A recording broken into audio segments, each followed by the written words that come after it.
Hi, I'm Carl Weber, and this is Video Aided Instructions English Grammar Series. The topic for this program is using pronouns correctly. As you recall, a pronoun is a word that takes the place of a noun or a group of nouns. The noun or group of nouns that the pronoun takes the place of is called its antecedent. Look at this sentence, for example. Angela called Khalid and invited him to go skating with her. Now this sentence contains two pronouns, him and her, and each of these pronouns has an antecedent. The antecedent of him is Khalid, because that's the noun that the pronoun him takes the place of. The antecedent for her is Angela, because that's the noun that her takes the place of.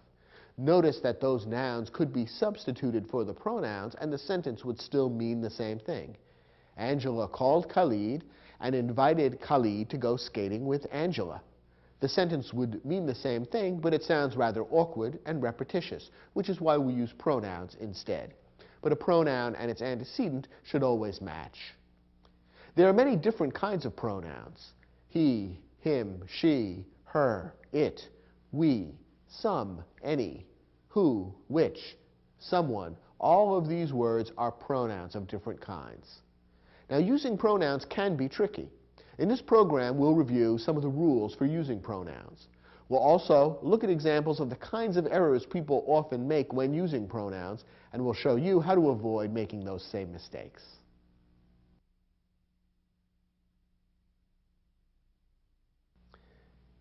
There are many kinds of pronouns. The four that are most important are personal pronouns, interrogative pronouns, indefinite pronouns, and relative pronouns. In this lesson, we'll look at each of these four types of pronouns and see how they're used in English sentences. First, personal pronouns. A personal pronoun refers to the person speaking, the person being spoken to, or the person or thing being spoken about. Some of the most common personal pronouns are I, me, you, he, him, she, her, it, we, us, they, and them. Now remember, we said that a personal pronoun may refer to the person speaking. Personal pronouns like I, me, we, and us refer to the person speaking. A personal pronoun may refer to the person being spoken to. There's only one pronoun that plays that role, you. Or a personal pronoun may refer to the person or thing being spoken about. And some of the pronouns that can play that role are he, him, she, her, it, they, and them. Notice that pronouns can be either singular or plural. As you recall, singular means referring to one thing or one person, while plural means referring to two or more things or persons. We saw a moment ago that pronouns and their antecedents need to match. One of the important ways in which a pronoun should always match its antecedent is in number. In other words, if the antecedent is singular, the pronoun should also be singular. If the antecedent is plural, the pronoun should also be plural. Notice one curious thing about the English language. The pronoun you can be both singular and plural. That's the only pronoun in the English language that works both ways. And because of the fact that there's no differentiation between singular and plural in the pronoun you, some linguists have theorized that English language speakers have invented a series of phrases and even new words to stand in for the plural you, which doesn't really exist. So this explains why you'll sometimes hear people use expressions like you people, you guys, yous, or down south, you all. There's no way to take the word you and turn it into a plural, so people have invented their own ways of turning you into a plural. So you can be both singular or plural. Unlike the other personal pronouns, there are no different singular and plural forms for that particular pronoun. The second important category of pronouns is interrogative pronouns. Now you might recall that an interrogative sentence is a sentence that asks a question, and you might imagine that there's a connection between that kind of sentence and an interrogative pronoun. If that's what you're thinking, you're correct. An interrogative pronoun introduces a question. And there are 5 interrogative pronouns in English: who, whom, whose, which, and what. Now, the question that the interrogative pronoun introduces may be a direct question, in which case the sentence will end with a question mark, and the question is being asked directly of you, the person that hears the sentence. Here's an example. What do you feel like having for dinner tonight? This sentence ends with a question mark. It's asking a question of you, the person who hears the sentence, and notice that it begins with the interrogative pronoun what. On the other hand, the question may be an indirect question. Here's an example. Andre asked Mark what he wanted for dinner. Here, the question begins with the interrogative pronoun what, just like before. But it's an indirect question. It's not being asked directly of you, the person who hears the sentence. Instead, it's being described in the sentence as something that Andre asked Mark, and therefore it's considered an indirect question. And notice that neither the sentence nor the question ends with a question mark. But the same interrogative pronoun in this case has been used, what, to introduce, in this case, an indirect question. The third category of pronouns is indefinite pronouns. An indefinite pronoun refers to an unspecified person, place, thing, or idea. As you can see when we look at some examples of indefinite pronouns, these are words that refer in a somewhat vague way to one or more people, places, things, or ideas that are not specified or named in the sentence or anywhere near it. Here are some examples of indefinite pronouns: all, anyone, anything, both, each, everybody, many, no one, some, someone. And there are many other indefinite pronouns. You can probably make up for yourself some examples of sentences using these indefinite pronouns. Here are a couple to illustrate how indefinite pronouns might be used. All are invited to tonight's dance. Now, who's invited to tonight's dance? Have some specific people been named? No. Instead, anybody and everybody that's referred to by that indefinite pronoun all of those people are invited. Here's another example. Everybody is welcome. Here, the indefinite pronoun everybody is used as the subject of the sentence. And one more example. No one should feel shy about coming. Who should feel shy about coming? Has a person been named? No. Instead, the indefinite pronoun no one is used to indicate who should feel shy about coming. As you can see, indefinite pronouns don't contain a specific antecedent. Instead, they refer in a more general way to one or more people, places, things, or ideas that are not described or stated specifically in the sentence. But they're very useful words as long as they're used correctly according to some of the rules and procedures we'll talk about later in this program. And the fourth and final important category of pronouns is relative pronouns. A relative pronoun is used to introduce a subordinate clause. Now, you might recall from elsewhere in this series that there are 2 kinds of clauses that you need to be aware of that go to make up any English sentence. There are independent clauses and there are subordinate clauses. An independent clause can stand alone as a sentence. A subordinate clause cannot. When a subordinate clause tries to stand alone as a sentence, the result is a sentence fragment and a grammatical error.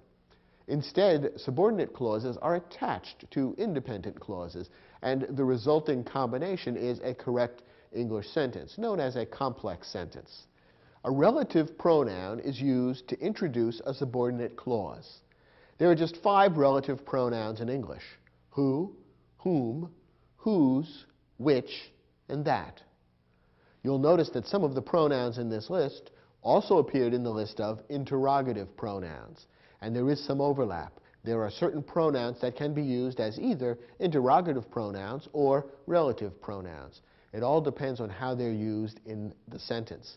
When these pronouns are used as relative pronouns, what they are doing is introducing subordinate clauses and relating the subordinate clause to something specific in the independent clause. That's why they're called relative pronouns, because they relate the subordinate clause that they introduce to something specific in the independent clause. Let's take a look at a couple of examples. Sean Connery was the first actor who portrayed the secret agent James Bond. Now here we have the relative pronoun who introducing the subordinate clause who portrayed the secret agent James Bond. Perhaps you can tell from the way that subordinate clause sounds that it can't stand alone as a sentence. It exists in the sentence to give more information about what kind of actor Sean Connery was. Sean Connery was the first actor is what the independent clause tells us, and the subordinate clause tells us exactly what kind of actor he was. He was the actor who portrayed the secret agent James Bond. So the entire subordinate clause introduced by the relative pronoun who, it relates back to the noun actor. Therefore, in a sense, the entire subordinate clause acts as a modifier, much like an adjective, giving more information about a specific noun in the independent clause. And that's how the subordinate clauses introduced by relative pronouns work. They work as modifiers, giving more information about a noun that appears in the independent clause. Here's another example. Dr. No was the movie that launched the James Bond film series.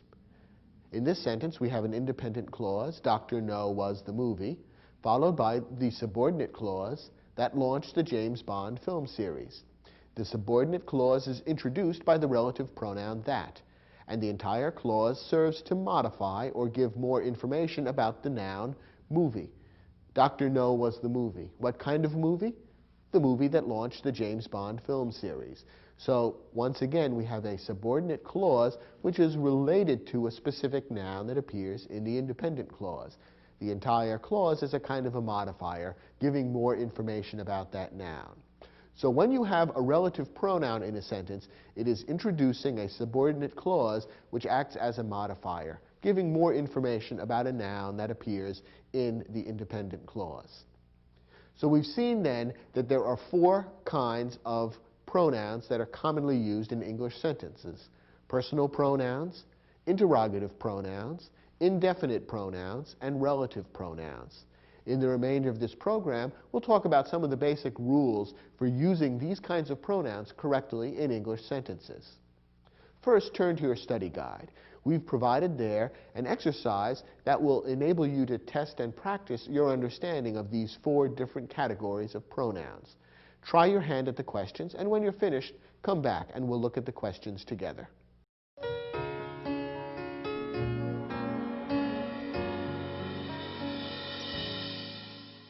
Now, in each of the sentences in this exercise, your job is to first underline each of the pronouns that appears, and then second, decide concerning each pronoun whether it's a personal pronoun, an interrogative pronoun, an indefinite pronoun, or a relative pronoun. Let's start with the first sentence. Gordon was surprised when Angela invited him to visit her in Caracas. There are two pronouns in this sentence, him and her, and both of them are personal pronouns. So that's the answer to that question. Him and her are both pronouns, and both are personal pronouns. Next sentence. Who do you think will win the Oscar for Best Supporting Actor this year? As you can see, this is an interrogative sentence, and that might be a clue to you that an interrogative pronoun appears in this sentence. And sure enough, it does. The very first word in the sentence, who, is an interrogative pronoun. Remember, an interrogative pronoun introduces a direct or indirect question, and there are just 5 interrogative pronouns in English: who, whom, whose, which, and what. And in this case, who is being used to introduce a direct question. There's also another pronoun in this sentence. Did you recognize it? You is also a pronoun, and it's a personal pronoun. Remember, we saw that personal pronouns may refer to the person being spoken to. And in this case, the pronoun you is being used in that way. So in this sentence, there are 2 pronouns.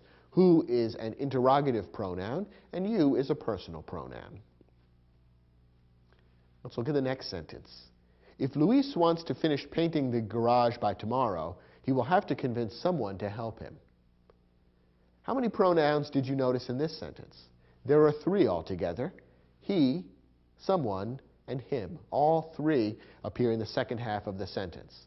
Now, 2 of the pronouns are personal pronouns. he and him are both personal pronouns. The third pronoun, someone, is a different category. This is an indefinite pronoun. Notice how the indefinite pronoun, someone, refers to a person that is not specified. It doesn't say in the sentence who is going to help Luis with painting the garage. Probably Luis doesn't even know. And so an indefinite pronoun is used to indicate that the person being referred to is indefinite, unspecified, or unknown. And that's a typical use of an indefinite pronoun. Next question. The inventor Thomas Edison is the historical figure whom I admire most. In this sentence, there are two pronouns, whom and I. We'll do I, the easy one, first. That's a personal pronoun. And as we discussed earlier, a personal pronoun may refer to the person speaking. And that's who is being referred to by the personal pronoun I. What about whom? What kind of pronoun is that? Well, we've seen that whom can be used in more than one way. Whom may be used as an interrogative pronoun, can also be used as a relative pronoun. How is it being used in this case? Is it being used to introduce a question, either a direct question or an indirect question? No, it isn't. So therefore, whom is not an interrogative pronoun in this case. Instead, it's being used as a relative pronoun. It introduces the subordinate clause, whom I admire most. Remember that a clause always contains a subject and a verb. Here the subject is I, the verb is admire, and whom is the relative pronoun that introduces this subordinate clause and relates it back to the independent clause. In fact, the entire subordinate clause acts as a modifier, giving more information about the noun figure. So there are two pronouns here. Whom is a relative pronoun, and I is a personal pronoun. Next question.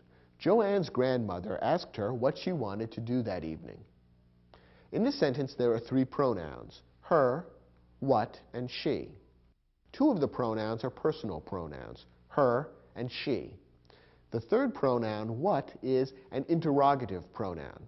Remember, we saw that an interrogative pronoun can be used to introduce either a direct or an indirect question. In this case, the pronoun what is being used to introduce an indirect question. Joanne's grandmother is asking Joanne a question, namely what she wanted to do that evening, and that question is being reported to us indirectly. So the pronoun what is an interrogative pronoun because it is introducing that indirect question.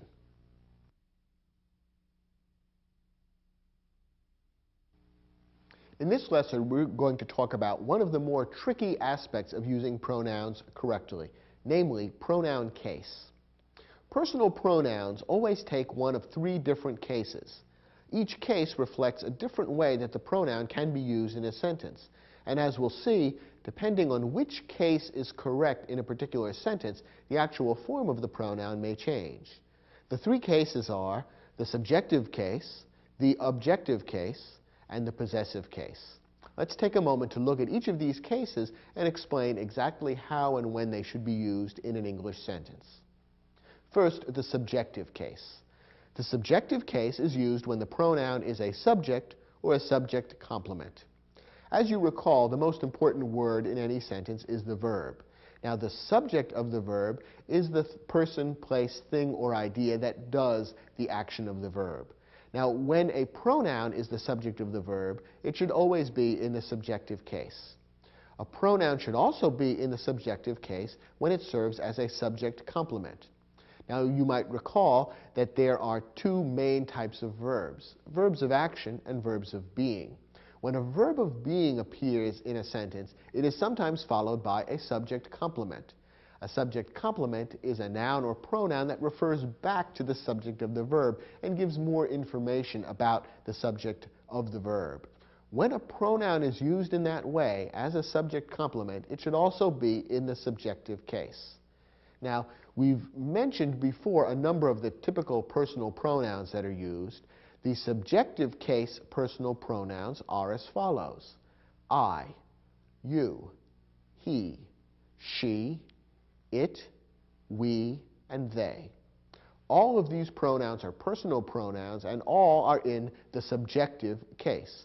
So when a personal pronoun is being used as the subject of a verb or as a subject complement, one of the personal pronouns from the list I just gave you should be used, because these are all the subjective case pronouns. Take a look at this example. We moved to the United States 3 years ago. What's the pronoun in this sentence? Well, it's the first word. The personal pronoun we is the first word in the sentence. What role does that word play in the sentence? Well, it's the subject of the verb move.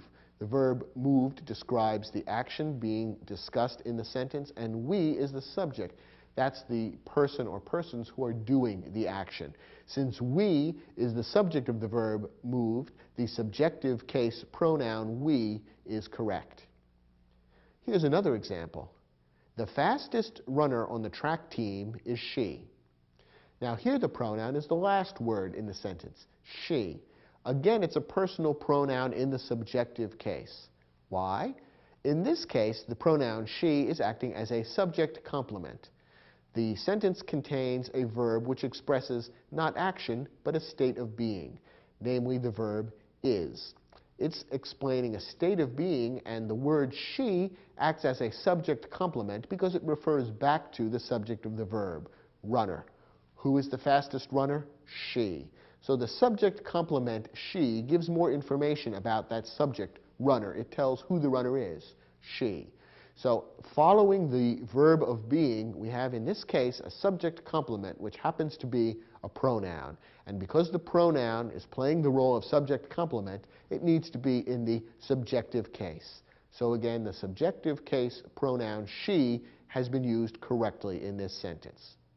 You might have sensed that this second sentence example that we just gave about the fastest runner sounds a little unusual, and sentences like this, using a pronoun as a subject complement, are fairly rare in English. Nonetheless, they do appear occasionally, and so it's good to know that rule, that a pronoun used as a subject complement should be in the subjective case.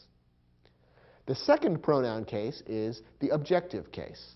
The objective case is used when a pronoun is a direct object, an indirect object, or the object of a preposition.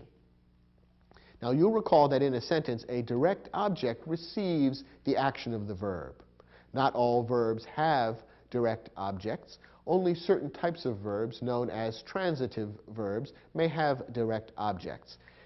In a sentence where there's a transitive verb, the action flows from the subject through the verb to the direct object, which receives the action of the verb. In those sentences, if a pronoun happens to be the direct object of the verb, it should be in the objective case. Similarly, an indirect object that happens to be a pronoun should also be in the objective case. You'll recall that an indirect object tells who or what the action of the verb is being done to or for. It doesn't receive the action of the verb directly, as the direct object does. It receives it indirectly. Once again, not all sentences contain indirect objects. When an indirect object appears, it will appear between the verb and the direct object. And if the indirect object happens to be a pronoun, then it should be in the objective case. Finally, if a pronoun is being used as the object of a preposition, then it should also be in the objective case. You'll recall that prepositions are those words, usually small words, like in, of, for, about, by, with, between, after, and so on, all of which connect what follows to the rest of the sentence. Whenever you have a preposition like that, it'll be followed by a noun or a pronoun, which is known as the object of the preposition. If the object of the preposition happens to be a pronoun, it should be in the objective case. So the objective case is used in these three circumstances: when the pronoun is a direct object, an indirect object, or the object of a preposition. Now, here are the personal pronouns which are in the objective case: me, you, him, her, it, us, and them. You'll notice that the pronouns you and it appear on the list of the subjective case pronouns and the objective case pronouns. It so happens that those two pronouns can be used either way, either as subjective or objective case pronouns. All the other personal pronouns, however, differ from subjective to objective case, and it's important to recognize the difference so that you can use them correctly. Let's look at sentences that illustrate each of the three ways an objective case pronoun might be used. First, the nominating committee selected him.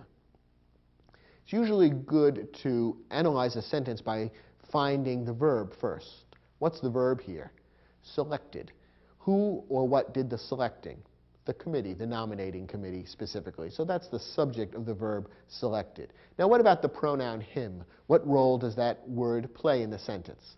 It's the direct object of the verb selected. It receives the action of the selecting. Selected is a transitive verb, and the object that receives that action is him. Since this is a pronoun being used as the direct object of the verb, it should be in the objective case, as it is, him. Look at this example. Alma sang us 2 songs. What's the verb in this sentence? The verb is sang. What's the subject of the verb? Who or what did the singing? Alma. Now, what's the direct object of the verb? That is, what did Alma sing? She sang 2 songs. So songs is the direct object of the verb sang. Now, what about the pronoun us? What role, what function does us play in this sentence? In this case, us is the indirect object of the verb sang. It doesn't tell what Alma sang, it tells who Alma sang for. Remember, the indirect object explains the person, place, thing, or idea to whom or for whom the action is done. And in this case, Alma sang for us. Since us is being used as an indirect object, it should be in the objective case, as it is. Us is an objective case pronoun, and it's being used correctly here as the indirect object of the verb sang. And one more sample sentence. The Melendys named their pet parakeet after me. Here we have the pronoun me. What's the subject and what's the verb in this sentence? Well, the verb is named, and the subject is Melendys. The Melendys did the action described by the verb naming. Now, what's the direct object of named? The direct object is parakeet. That's who or what the Melendys named. What's the role of the pronoun me? How does that fit into the sentence? In this case, the pronoun me is the object of the preposition after. We have a prepositional phrase in this sentence, after me. After is the preposition. Me is the object of the preposition. And because the pronoun is being used as the object of a preposition, it should be in the objective case as it is. So these 3 sentences illustrate the 3 different ways that an objective case pronoun ought to be used: as the direct object of the verb, the indirect object of the verb, or the object of a preposition. The third and final pronoun case to be aware of is the possessive case. The possessive case is used when a pronoun shows possession or ownership. And there are 2 different ways that possessive case pronouns can be used. First, here's the list of possessive case pronouns that you need to be aware of. My, mine, your, yours, his, her, hers, its, our, ours, their, and theirs. Notice, by the way, in looking at the words on this list, although a number of them end in the letter S, none of them ever contain an apostrophe. Many students make a mistake of putting an apostrophe before the S when using some of these possessive pronouns. For example, many students put an apostrophe S into the word its.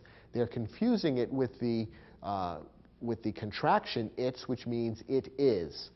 When you use its to mean it is, then it's correct to put in an apostrophe S. But when its is being used as a possessive pronoun, no apostrophe should be used. I mentioned that there are 2 ways that possessive case pronouns can be used. Here are the 2 ways. The first way is to use the possessive case pronoun like an adjective to modify a noun. When this is being done, the possessive case pronoun comes before the noun and acts very much as an adjective. The possessive pronouns which are used in this way as adjectives are my, your, his, her, its, our, and their. Here's a sentence that illustrates this use of a possessive case pronoun. Dr. Chen took his car to the garage for a tune-up. Here we have the possessive pronoun his, and it comes just before the noun car. So it explains exactly whose car was being taken to the garage. In other words, it shows possession or ownership of the car by Dr. Chen. His is a pronoun that refers back to Dr. Chen, and it's a possessive pronoun because it shows Dr. Chen's possession or ownership of the car. And in this case, his is being used very much as an adjective. It gives a little more information about the car. What kind of car? Whose car? It was his car, Dr. Chen's car. So his, in this case, is a possessive pronoun being used as an adjective to modify the noun car. Now, by contrast, some possessive pronouns stand alone and do not modify nouns. For this purpose, the possessive pronouns which can work in this way are as follows: mine, yours, his, hers, ours, and theirs. Here's an example. The mechanic asked Dr. Chen if the violin in the back seat was his. Now here we see the possessive pronoun his being used, but notice that it isn't followed by a noun. In some cases, possessive pronouns act as adjectives modifying nouns. In other cases, they stand alone. They don't modify nouns, but instead almost act like nouns themselves. That's what's happening in this sentence. The pronoun his refers back to Dr. Chen. In effect, it means Dr. Chen's or Dr. Chen's violin, but it doesn't precede a noun. Instead, it stands alone, and that illustrates the other way in which possessive case pronouns can be used. So, once again, these are the three cases for all pronouns: subjective case, objective case, and possessive case. It's important to recognize the difference among the three and to know when to use each of these cases depending on how the pronoun is being used in the particular sentence. In your study guide, we've provided an exercise which will enable you to test your understanding of this concept of pronoun case. Try your hand at the questions, and then let's look at the answers together.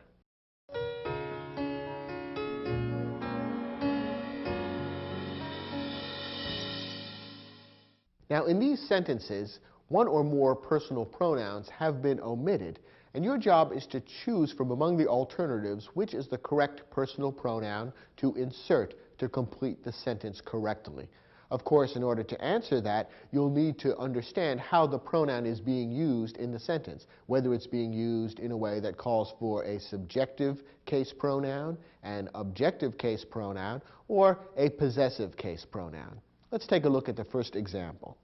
When Audrey's car broke down, Carlos lent her or she another.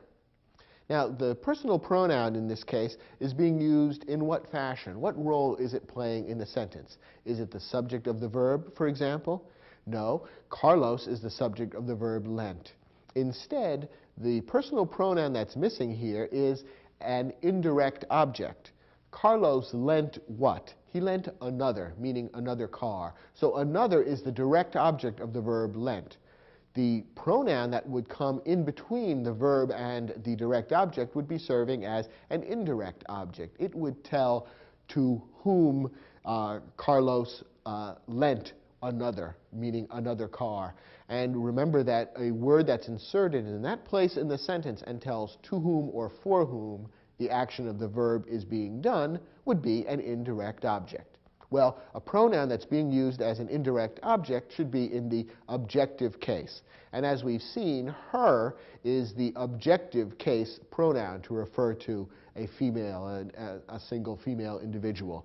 So the sentence should correctly read, when Audrey's car broke down, Carlos lent her another. Here's our second sentence. A group tour is not a good vacation choice for us or we, because us or we prefer traveling independently. Here we have two missing pronouns, and in both cases we have the same two pronouns to choose from, us or we. Well, the correct pronoun in each of these instances will be different, because the purpose to which the pronoun is being put is different in each case. The first pronoun is the object of a preposition. The preposition is for. We have a little prepositional phrase beginning with for and followed by the pronoun. And remember that a pronoun which is the object of a preposition should be in the objective case. Which pronoun is in the objective case, us or we? The answer is us. So the first choice for this sentence should be us. Now the second pronoun is being used as the subject of a verb, the verb prefer. The second clause here tells what we prefer doing, and since we is the subject, it needs to be in the subjective case, and we would be correct. So the sentence should read, a group tour is not a good vacation choice for us because we prefer traveling independently. Next sentence, is this bicycle you or yours? Well, what kind of pronoun is missing here? Is it a subjective case pronoun, an objective case pronoun, or a possessive case pronoun? Well, what's missing in this sentence is a possessive case pronoun. We need a pronoun that will refer back to or explain who or what owns the bicycle, because that's what the sentence is getting at. The antecedent would be you, the person hearing the sentence, because that's who is referred to by either you or yours. Since we need a possessive case pronoun, yours would be correct. We saw earlier that the pronoun you can be used either as a subjective or objective case pronoun, but yours needs to be used in this context because we need a possessive case pronoun. So the sentence should read, is this bicycle yours? Next example. By a unanimous vote, the judges decided that the best debater on the team was he or him. Well, remember that one of the ways that a subjective case pronoun is used is when the pronoun is being used as a subject complement. In other words, after a verb of being, a noun or pronoun which follows the verb of being and refers back to the subject of the verb would be a subject complement. And in this case, the pronoun he or him is being used in just that way. We have the verb of being, was, and what follows it refers back to debater. It explains more or gives more information about who the best debater was. It was he. Since it's being used as a subject complement, the pronoun should be in the subjective case, and therefore he is correct rather than him, which would be in the objective case. Last sentence. Mr. and Mrs. Nkrumah have invited I or me to stay for 2 weeks in their or theirs home in Kenya. Here we have two pronouns to fill in. The first pronoun should be in the objective case because it is being used as the direct object of the verb invited or have invited. The subject of that verb is Mr. and Mrs. Nkrumah. Have invited is the action, and receiving the action of that verb is me, the direct object. We want the objective case, and therefore the objective case me is correct rather than the subjective case I. What about the second pronoun? To stay for 2 weeks in their or theirs home in Kenya. Well, both their and theirs are possessive case pronouns, and we can see from the context here that a possessive case pronoun is what is wanted.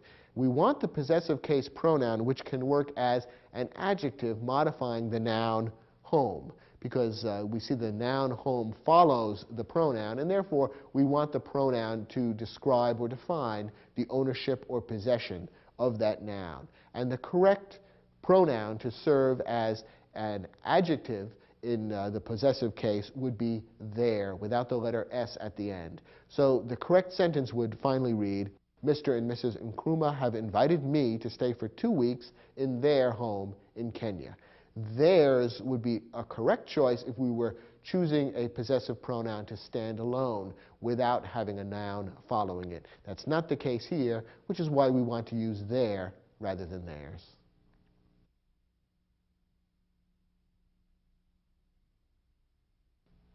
So we've seen there are 3 different pronoun cases: the subjective case, the objective case, and the possessive case.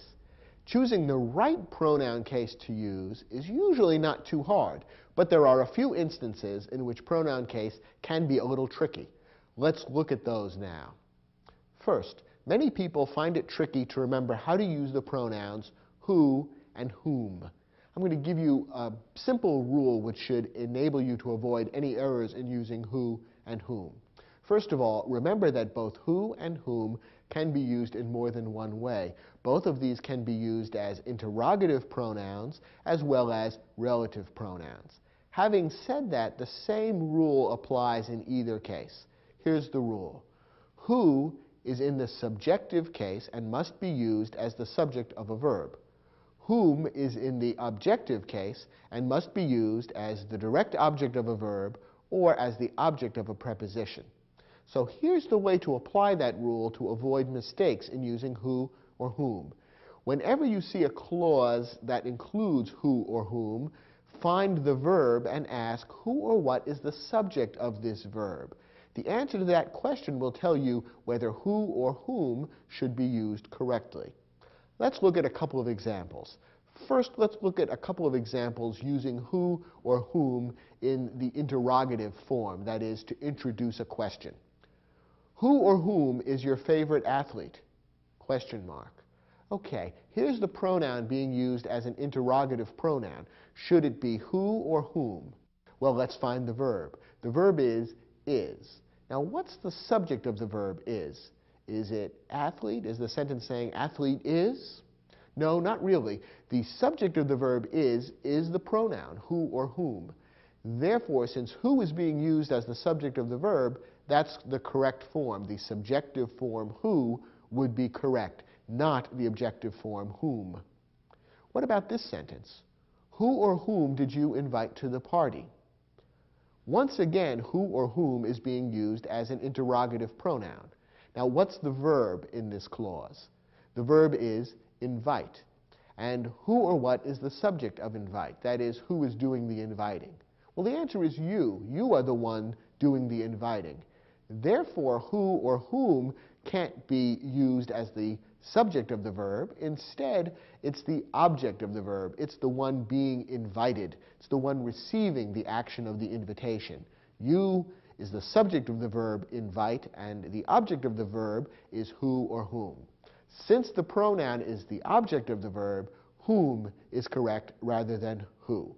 So in both of these sentences where the who or whom pronoun is being used as an interrogative pronoun, once you find the verb and ask who or what is the subject, it's not too hard to see that in one case the pronoun is in the subjective case and in the other in the objective case. Now let's look at a couple of sentences in which who or whom is being used as a relative pronoun. In other words, to introduce a subordinate clause. Here's the first one. She is the one who or whom painted that picture. Now here, who or whom is being used as a relative pronoun to introduce the subordinate clause, who or whom painted that picture. In order to determine which pronoun is correct, again, look for the verb and then ask who or what is the subject of that verb. Now the verb in the subordinate clause is painted. Who or what did the painting? Well, who or whom would be the subject of the verb painted. That's the one that's doing the painting. Since the pronoun is being used as the subject of the verb painted, it should be in the subjective case, who. So who would be correct. She is the one who painted that picture. Here's a different example. She is the one who or whom I love. Once again, who or whom is being used as a relative pronoun to introduce a subordinate clause. Who I love or whom I love. Now, which is correct? Is it who or whom? Well, let's look at the subordinate clause, find the verb, and then ask who or what is the subject of that verb. The verb is love. Who or what is doing the loving? I am. I am the subject. So who or whom is not the subject of the verb. Instead, it's the object of the verb. Who or whom is the one that I love. Who or whom, then, is receiving the action of the verb and therefore should be in the objective case. So whom would be correct in this sentence. She is the one whom I love. So when who or whom appears in a sentence, whether it's an interrogative pronoun or a relative pronoun, just look at the clause in which who or whom appears, find the verb, and then ask who or what is the subject of the verb. If the subject is who or whom, use who. If the subject is not who or whom, use whom. That's the rule. A second situation in which choosing the correct pronoun case can be tricky involves elliptical clauses beginning with than or as. Okay, what does all this mean? Well, an elliptical clause is a clause from which a few words have been omitted, since the clause is understandable without those words. Now, when a pronoun is used in this kind of clause, what you need to do is complete the clause. That is, fill in the entire meaning of the clause. Add back in the words that have been omitted. Usually when you do this, you can then tell whether the pronoun is the subject of a verb or the object of a verb. If it's the subject of the verb, then of course it should be in the subjective case. If it's the object of the verb, it should be in the objective case. But in order to determine this, you need to add back in the words that have been omitted from the elliptical clause. Okay, are you confused? Let's look at some examples, and this will help make it a little bit clearer. Eduardo is a better dancer than I or me.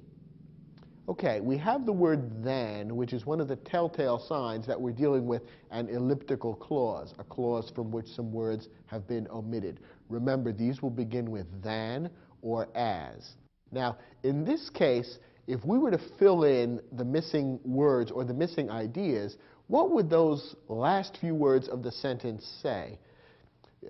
Right now, the elliptical clause reads than I, and there's no verb there. If we were to fill in the missing verb which has been omitted, what would it say? Well, it would probably have to say the following: Eduardo is a better dancer than I am. Notice that the verb am has simply been omitted because you can tell what the sentence says without it. And in using language, people tend to cut out unnecessary words. So in this case, the elliptical clause means that the verb am has been omitted. Once we plug the verb am back in, we can see that the pronoun I or me is the subject of that verb, and therefore I is the correct pronoun to use. It would not be correct to say Eduardo is a better dancer than me, because if you were to say that, it would be as if you were saying that the elliptical clause should read Eduardo is a better dancer than me am. And that's clearly not correct. Instead, the subjective case of the pronoun I should be used even when the verb am is omitted. So the sentence should correctly read, Eduardo is a better dancer than I. Take a look at this example. My dog barks at my sister as much as I or me. Okay, once again we have an elliptical clause at the end of the sentence from which some words have been omitted. And in this case, it begins with as. That's the other word that often begins an elliptical clause. Now, what is being said here? Is the sentence saying, my dog barks at my sister as much as I do? No, I don't think so, because most human beings don't bark. Instead, I think what the sentence is saying, if you fill in the missing words, is, my dog barks at my sister as much as he barks at me. Okay, assuming that that's the correct meaning, which seems logical in the context of what we know about dogs and human beings. So if that's what's being said, then the correct pronoun should be me, because you use the objective case pronoun based on the fact that once the omitted words have been stuck back in, we see that the pronoun is the object of the verb barks. So once the omitted words are stuck back in, the sentence would read, my dog barks at my sister as much as he barks at me. Therefore, once we omit the words again and turn it back into an elliptical clause, me should be used. My dog barks at my sister as much as me. One more example. Elaine danced with him more than I or me. Here, the sentence is somewhat ambiguous. Probably me is the correct choice if we assume, for example, that a man is speaking and that men and women tend to dance together. Because under that interpretation, the sentence would mean, Elaine danced with him more than she danced with me. And since me, the object form of the pronoun, would be correct, then me would be correct once those words have been omitted. On the other hand, for example, if a woman were speaking, or for that matter, if a man were speaking and men could dance with one another, then it might be possible that the sentence is trying to say, Elaine danced with him more than I did, in which case the pronoun I would be correct. So you see, in this particular sentence, choosing the correct pronoun, I or me, makes a difference as to what the sentence says. And therefore, you have to think through what you're trying to say, fill out the elliptical clause, add back in the omitted words, discover which pronoun would be correct with those omitted words, and that will tell you what the pronoun should be in the elliptical clause. Sound a little tricky? A bit, but once you get used to the idea of filling back in the missing words, it's not too hard to see what is the correct pronoun to use in this kind of elliptical clause. The third and final tricky pronoun case problem that we'll talk about is really the simplest of the three. When a pronoun is used in a compound subject or a compound object, use the same case as if the subject or object were not compound. As you recall, the subject of a verb or the object of a verb may sometimes be compound. In other words, there may be two or more subjects or objects joined together with a word like and. When this is the case, it shouldn't affect the case of the pronoun. So here's a tip. When you've got a compound subject or a compound object and you're not sure what pronoun to use, break the sentence into two sentences with two separate subjects or objects. And that will tell you whether the pronoun should be in the subjective case or the objective case. Or at least it will make it much easier to tell. Here's an example. She or her and Raphael spent the winter holiday in Sao Paulo. Here we have a compound subject of the sentence. There are two people who spent the winter holiday in Sao Paulo. She or her is one of the subjects. Raphael is the other. Since we have a compound subject, the pronoun should be in the subjective case. Therefore, she would be correct. However, if this isn't obvious, break it into two sentences and then it becomes obvious. One sentence would be, Raphael spent the winter holiday in Sao Paulo. The other would be, she spent the winter holiday in Sao Paulo. Once you separate out the two subjects, then it becomes very obvious that the subjective case is correct and she would be used rather than her. One more example. Raphael's father threw a party for Lana and he or him. Once again, if you're not sure which is correct, break the sentence into two, and then it'll be fairly obvious whether we're dealing with a subject or an object. Raphael's father threw a party for Lana. Raphael's father threw a party for him. This is the object of the preposition for. It is a compound object, Lana and him. When you break it into two, and it becomes clear that him is the object of the preposition and therefore should be in the objective case. Him is correct rather than he. So whenever you have a pronoun that is linked to another word in a sentence and you're not sure whether there should be a subjective case pronoun or an objective case pronoun, break the sentence into two sentences and then see what the pronoun ought to be. And it would be the same once the sentence is compounded back again. Try your hand at the exercise in the study guide, which gives you a chance to test your understanding of these rules related to tricky instances of pronoun case agreement. After you've tried the exercise, come back and we'll look at those sentences together.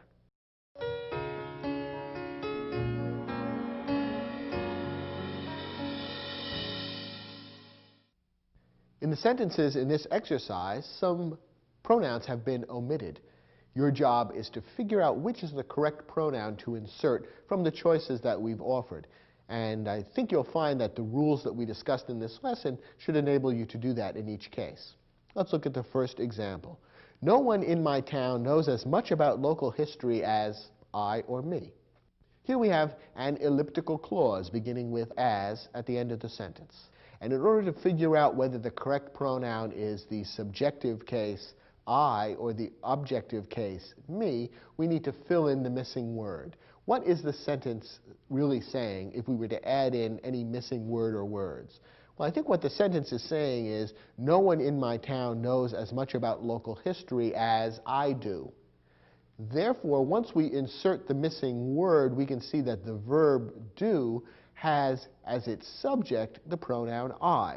And since I is the subject of that missing or invisible verb, it should be in the subjective case, I. So the correct sentence would read, no one in my town knows as much about local history as I. If you made it me, it would almost be saying, no one in my town knows as much about local history as they know about me, which doesn't sound very plausible. So the most natural and logical interpretation of the meaning of the sentence would make I the correct pronoun here. Let's look at our next sentence. Who or whom is the architect who or whom designed St. Paul's Cathedral in London? Here we have the pronoun who and whom being used twice in the sentence. The first time it's being used as an interrogative pronoun to introduce the question. The second time it's being used as a relative pronoun to introduce the subordinate clause. In both cases, who turns out to be correct. And remember, our rule is to look for the verb that follows who or whom and decide where the subject of that verb appears. If who or whom is the subject, then who is correct. If who or whom is not the subject, then whom is correct. Let's start with the first who or whom. Who or whom is the architect? Where's the verb in that clause? Well, the verb is. And we're looking now for the subject of the verb is. Who or what is the subject of the verb? Well, the subject is who. Who is the architect? So who is the subject of the verb is, and therefore the subjective case who is correct. Now let's look at the relative clause introduced by the other who or whom pronoun. Who or whom designed St. Paul's Cathedral in London? What's the verb in that clause? Well, the verb is designed. And what's the subject of the verb designed? Who or what did the designing? Well, again, the pronoun who is actually the subject of the verb designed. Since who is the subject of the verb designed, it should be in the subjective case, who. So the sentence would correctly read, who is the architect who designed St. Paul's Cathedral in London? Next example. When the tennis match was over, Alvin realized that winning the match had mattered more to his opponent than he or him. Again, we have an elliptical clause at the end of the sentence, beginning with then. And in order to know whether he or him is correct, we need to complete the clause and see what it's actually saying. When the tennis match was over, Alvin realized that winning the match had mattered more to his opponent than it had mattered to him.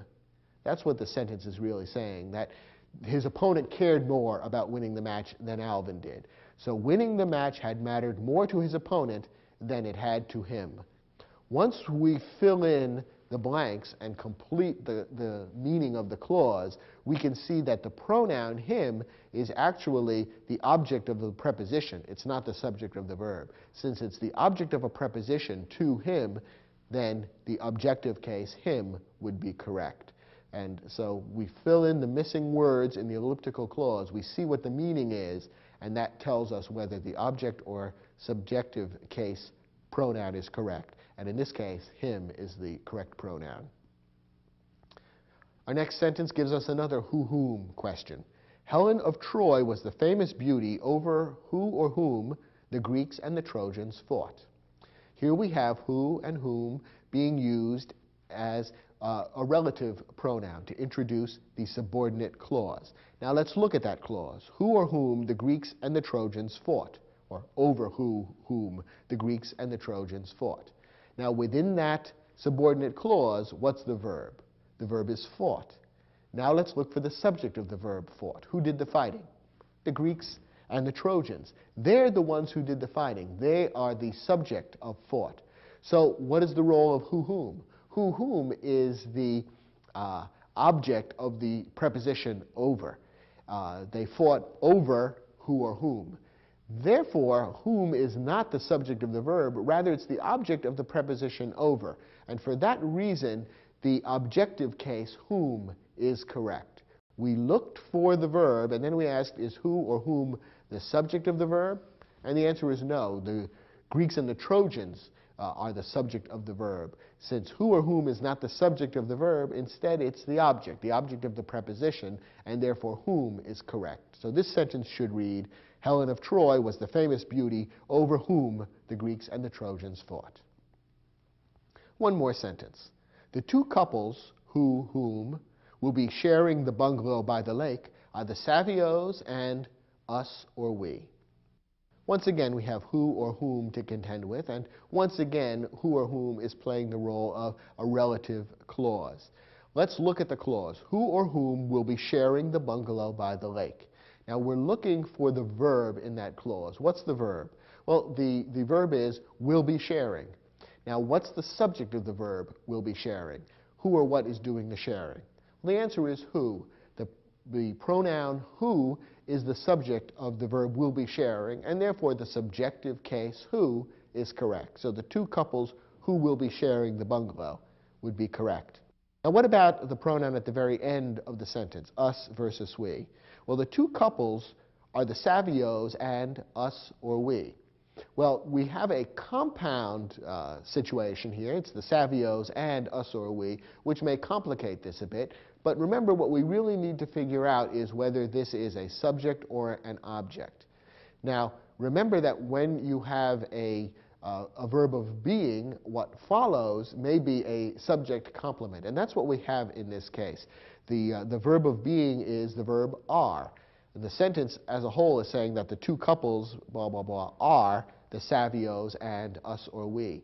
So the two couples, that's the subject of the independent clause. Are is the verb, and the Savios and us or we is the subject complement. That is, giving further information about the two couples who are mentioned way back at the beginning of the sentence. Since the Savios and us or we is the subject complement, we need to use the subjective case of the pronoun, just as we would if it weren't compound. In other words, if the Savios were out of the picture and if we were the only ones in the cabin or in the bungalow, we would treat this as a subject complement and therefore use the subjective case pronoun. So we, the subjective case, is correct. And the complete sentence should read, the two couples who will be sharing the bungalow by the lake are the Savios and we. That last pronoun is a little tricky because it's a compound situation, but again, just pretend it isn't a compound situation. Eliminate the other object, and you can clearly see that in this case it's a subject complement, and therefore the subjective case we is correct.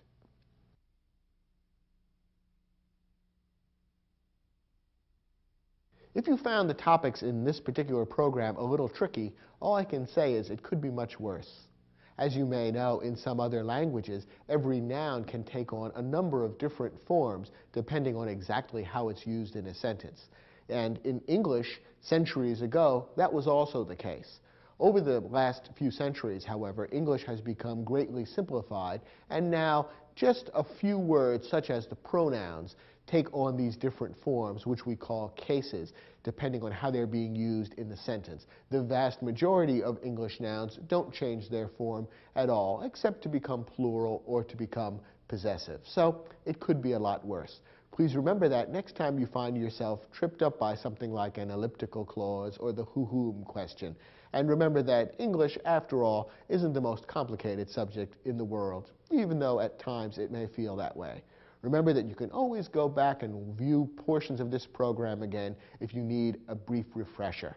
I hope you did find this program helpful, and I'll look forward to speaking with you about other English topics on other programs in this series. Thanks for watching.